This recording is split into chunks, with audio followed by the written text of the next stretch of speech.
That one's getting to be pretty good size already. Time to wean them, which means go to a different pen and drink water instead of milk. Come here, come on, come on, babe. Come on, come on out here.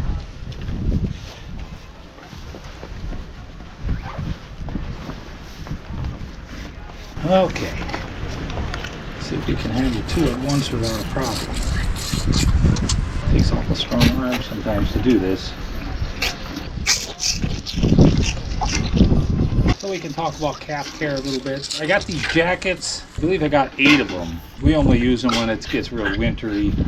They help a lot. It's kind of like a vest. They got Velcro here around the neck, and then straps around the legs that are adjustable.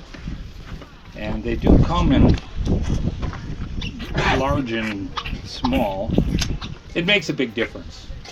Anything you can do to keep the calves warmer, they don't need the milk and the feed they eat will help them grow more than just help them stay warm. It takes a lot of energy in this cold, and they can handle the cold pretty well as long as they're dry. We use mostly straw for the calves in the winter months.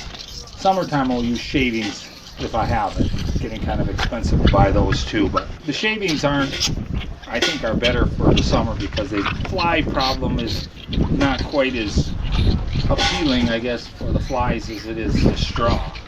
And the straw is more warmer, fluffy, and they kind of settle into it more. Shavings is more to soak up the moisture and keep them dry. So that's kind of the key to good calf care, keeping them dry. So these calves are about a week and a half old. And the problem with feeding like this, one always sucks a little faster than the other. So when that one's done, it's trying to get more, I guess you could say. And these are bull calves. I got these 2, and then I got one down in the calf barn that was born like 3 weeks ago. And that one on the sale day, which is only 1 day a week, where we take these calves and they'll go to another farm. They'll get raised up for meat. At that point, that calf wasn't looking very good. It was scoury, which means the manure was loose.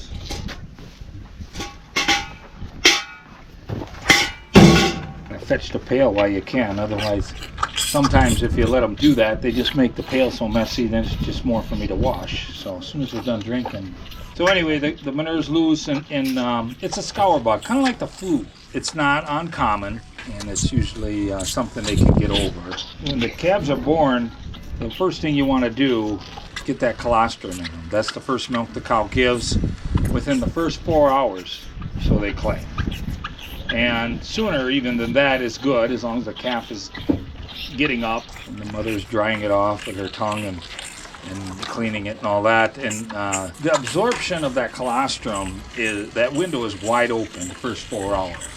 And then up to 12 hours, that window starts to shut. Now, it'll probably vary a little bit depending on the calf and things, but that's generally how it works. That colostrum is kind of like immunity. That is by far the most important feeding of that animal's life, is that first milk. And I think that goes for all mammals in a sense. There might be a few little things that aren't exact, but so what happens is the calf will get the mother's immunities. And they claim that lasts for several months, like up to 3 months in the calf. So even though we have what they call the scour bug, or you got those germs around here, which it's almost impossible to avoid, you will have to have your immunities up, and they may show light symptoms of that anyway, but they get over it. Again, the immunities. Everything is the immunities. So I don't know. Are you full? You're going to make a mess of yourself here. It's cold out. Very cold today. We're middle of December. These calves are like 2 days apart. But they're going to get sold tomorrow. So I'm keeping my fingers crossed that they stay healthy for that point. And I'll maybe try to film a little of that. How I deliver them to the sale barn. And where we take them is what they call a drop point. I think we're just going to give the rest to you. I think our little black one here has got enough. So yeah, we take them to what they call a drop point, and that's where the calves and the cows and anything that you'd sell, they would load it on a bigger truck or trailer and take it further to the sales barn. So not every farmer has to take 1 or 2 animals all the way to the sales barn. It's just more convenient. And it's been working pretty good. And they do charge us a little bit to do that, which it's going to cost us either way. So that's good. I like it. So these jackets we've been putting on the calves now. And of course, this one being bigger. This one here, it was on a couple days ago yet. I took it off because it was falling off her. And what they'll do is start licking on them and they'll just tear them up. And they get this big already, they're good to go. Their own body can handle it. It's just when they're smaller and new. I mean, they come out of their moms at like 101 degrees and they can be born into some pretty cold weather. And they're tough as long as they get their colostrum and all that. And then they got shelter here, so this super hut too. I know we had videos on this in the past. This is like a tarp. It's a really heavy canvas tarp. And I got the bungee cords there to kind of pull it tight. It was the one that fit the best. And this is just on in the summer, in the winter. In the summer it gets took off and rolled up real neatly, and then all the bungee cords I put inside the roll. So when I roll that out, that first cold snap they're talking, I roll that out and have everything there to put it all back. It's efficiency. Pretty much the only place this tarp ever gets used. I don't want this one to get messed up. It's just very expensive to replace. And then I got this so I can shut these doors. There's like a ring right there, and then I got that little latch there which goes into the hole here. If it gets nasty enough, I'm able to like lock them in. I've had winters where I didn't have the pens on the outside at all because it was so cold, so snowy, that it wasn't right to do that. Just you do what you need to do. You keep adjusting things as you need to according to the weather and things like that. So anyway, these bull calves are going to get sold. Bull calves are worth a really good right now. It's kind of a great thing for a change. But I got to get going. I'm getting really cold here. I got to wash up these bottles in this pail. We'll talk again. This here's the heifer calf. And I got to feed her yet. And she's got beautiful markings, but I'm not going to take her jacket off to show you that today because it's cold. And this is the bull calf that wasn't feeling very good like a week ago, and now he's doing really good. He was sucking out of a bottle, but he only take a half a bottle at a time, which was getting really frustrating. But anyway, now we got him drinking out of a pail. You can't get enough. So for cattle, the cold weather is better. The bacteria, the germs, even the dampness, it's all gone when it gets below freezing. And it's kind of blustery outside. It snowed last night, of course. Cold front comes through. And as far as I'm concerned, today's a little cold, but I would take this all winter. And I think most every cattleman would say the same thing. It's not sub-zero or anything like that, so we're not going to have some crazy problems with stuff freezing up that normally wouldn't. But it's what we call freeze-dried. You know, the manure and things freezes a bit. It's not like a milkshake in their pen, let's just say that. That'd probably be a good way to explain it. So the cattle stay drier, and their appetites are really good.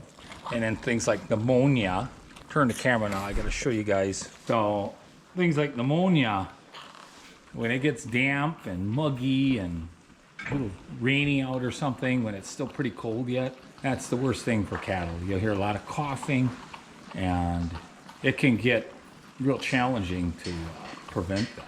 A lot of bedding, a lot of manure, and these pens need to get bedded again today. I think we do is we clean out the front area where the cattle eat, and then the back area is their what we call bedding pack.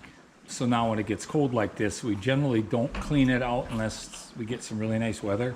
So we just kind of keep adding bedding every several days, and today's the day again. So, and if it stays cold, we don't go through nearly as much bedding as when it gets warm out, because of that freeze-dried effect in that. But boy, when it does warm up after a long cold stretch, then it does get messy pretty quick. And then, of course, it's time to clean her up, haul it out, and all fresh bedding again in that. And that's kind of like a great feeling for a cattle guy when you see all the cattle. They'll all go lay in their bedding right away. As soon as you let them back into that area, they'll play around in it for a few minutes, and then you'll come back there maybe 15 minutes later, and they're all laying down at the same time. Which is kind of like a fresh sheets on your bed, you know. Let's just get that different feeling, I guess you could say. So this guy's really chugging up a storm here. And I get messed up a little bit from it, but it's okay. I got lots of layers on, and I usually don't like to use my gloves when I do this because they get wet, and then when you're wet, you get cold. Try to keep all your clothes as dry as you can. I had a brother that would, when he'd go bull hunting, he'd walk out to a stand, and 20-minute, half-hour walk or whatever it was, and gets up in his stand. He took an extra pair of socks with. So when he got there, he got up in his stand, he would change his socks.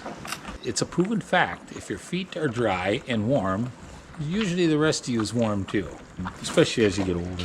So I thought that was a neat little trick, because you kind of get sweated up a little bit. You don't even realize it, but you're moving. You're just a simple thing like changing your socks. That's a little tip, I guess. Up in the Northland, we got all kinds of little tricks. We try to deal with the cold weather. So this guy's going to get moved to the super hut a little later on today. Because in this pen, this is our maternity pen, and I have another cow that's going to have a calf. I think she was already due like yesterday, according to the records, but she's just starting to show.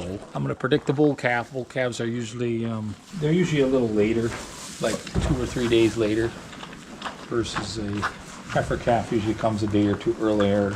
Generally, that's not always true. And lately we've been getting way more bull calves than heifer calves, which is good too, because they're all worth a lot. Come on. Almost got her.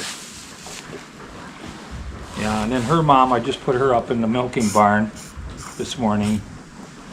Again, she's been with her mom now for, I think, 3 days already, which really is good for the calves and that, and good for the cow, but it's kind of a nuisance for us to get her milk down here.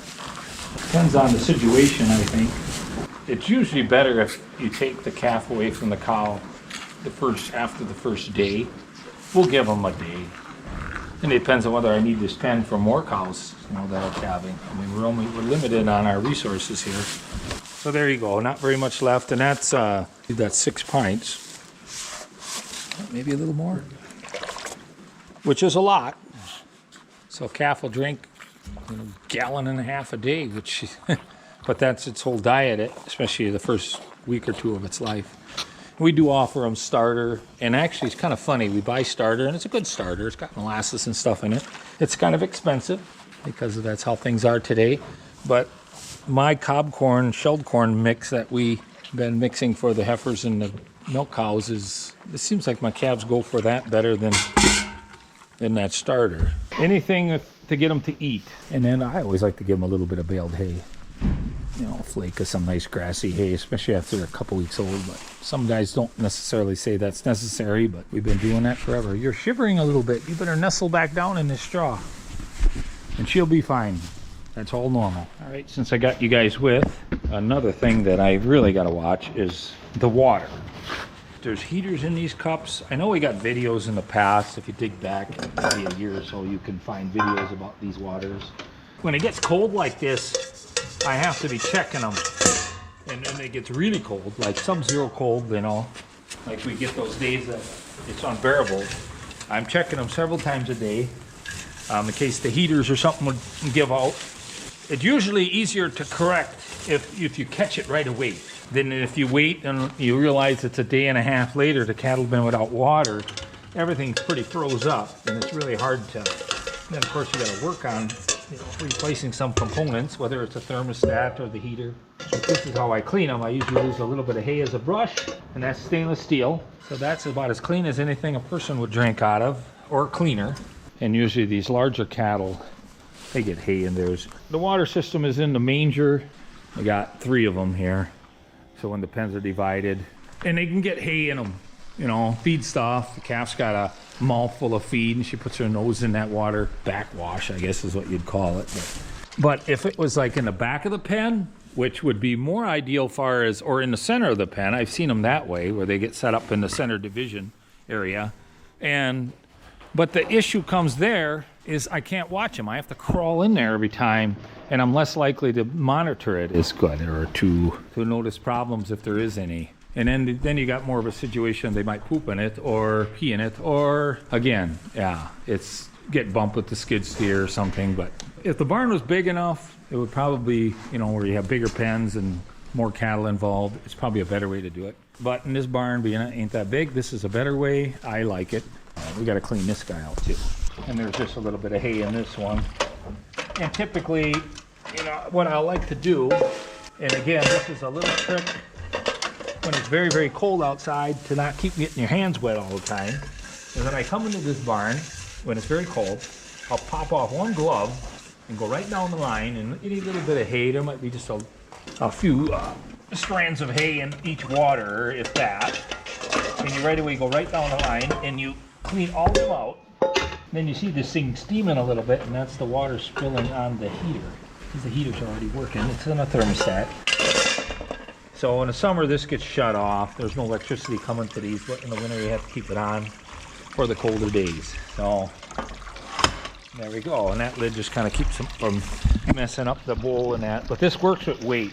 So the weight of the water actually shuts the valve off, which I like that. The cows cannot play with it and flood the pen, because you can get that with other drinking cup systems. Especially steers, they can get real, you know, playful. They want to play. They got nothing else to think about all day but trying to stir up a little trouble. But that's just cattle behavior. It's something we have to adjust everything around to prevent problems. That's all. See, like there's a little bit of water or a few flakes of hay in here. No big deal. But if I don't take them out, it ends up going up over the lip eventually and getting onto the heater. Of course, you don't want to cause problems there. So like in the spring of the year, I'll take compressed air, and this building is very close to the shop, so I can add on a hose or two, and I'm able to open this up and spray all that out of there with compressed air, clean it up really, really nice. It's just a good thing to do. This one don't look too bad. So the larger cattle, it's never so bad. They drink a lot more water. They're almost like rinsing it out themselves more. But the smaller calves, you want to, gotta get my twine here in the barrel. So yesterday I ground corn. So that's cob corn and shelled corn and oats. So it's maybe 10% oats, probably 60% shelled corn, and then the rest is cob corn mix. And that'll vary from the time of the year too, or it depends on how much oats and shelled corn and cob corn we have. It's all that. So anyway, so there you have it. That's some of our calf care. And again, I'm gonna have to get these guys some fluffy bedding again too. I better get going. I gotta get my cows out and clean up their area, and we'll see you guys again.